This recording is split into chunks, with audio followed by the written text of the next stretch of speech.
Hello అండి, అందరికీ welcome back to RMT's kitchen club. ఈరోజు మన వీడియోలో ఎలాంటి మసాలాలు వాడకుండా సింపుల్గా ఈజీగా క్విక్గా అయిపోయేలాగా ఒక చికెన్ గ్రేవీ రెసిపీని చూపించబోతున్నానండి.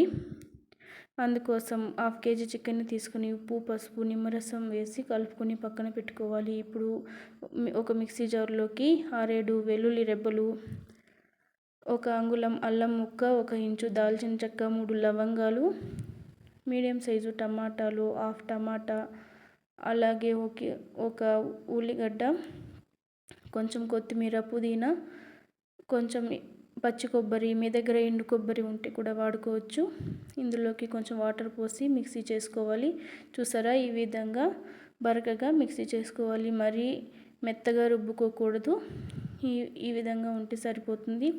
ఇప్పుడు స్టవ్ మీద కుక్కర్ పెట్టి ఆయిల్ వేసుకొని ఆవాలు వేసుకోవాలి. ఆవాలు ఆప్షనల్ మాత్రమేనండి, మీకు నచ్చితే వేసుకోవచ్చు, లేకపోతే లేదు.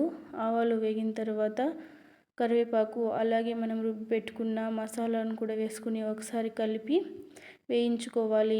ఈ విధంగా ఆయిల్ పైకి తేలిన తర్వాత ఇందులోకి కొంచెం పసుపు, ఉప్పును కూడా వేసుకొని ఒకసారి కలిపి మనం శుభ్రం చేసి పెట్టుకున్న చికెన్ను కూడా వేసుకొని ఈ విధంగా వీడియోలో చూపిస్తున్నట్టు మసాలా చికెన్ ముక్కలకి బాగా పట్టేలాగా కలుపుకోవాలి. కాసేపు మగ్గిన తర్వాత మళ్ళీ ఒకసారి కలుపుకోవాలి. ఈ విధంగా మధ్య మధ్యలో కలుపుతూ చికెన్ని బాగా మగ్గించుకోవాలి. ఈ విధంగా మగ్గించుకోవడం వలన చికెన్లో నీచు వాసన అనేది రాదండి. ఇప్పుడు మిగిలిన 1/2 టమాటా కూడా వేసి కుక్కర్ మూత పెట్టి 1 విజిల్ వచ్చే వరకు ఉడికించుకుందాం.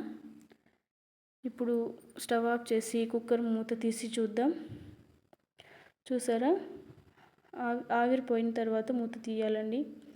ఈ విధంగా మగ్గి ఉంటుంది. ఇప్పుడు ఇందులోకి 1 టేబుల్ స్పూన్ ధనియాల పొడి, మీ కారానికి తగినంత మిరప్పొడి కూడా వేసుకొని గ్రేవీ కన్సిస్టెన్సీకి తగినంత వాటర్ పోసుకోవాలి. మనం ఎంత మసాలా తీసుకున్నామో దానికి తగిన విధంగా వాటర్ పోసుకోవాలి. ఎక్కువ వాటర్ పోసుకుంటే టేస్ట్ అనేది పాడవుతుంది. ఒకసారి ఉప్పు సరిపోయిందో లేదో చూసుకొని మళ్ళీ కుక్కర్ మూత పెట్టి 3 విజిల్స్ రానివ్వాలండి.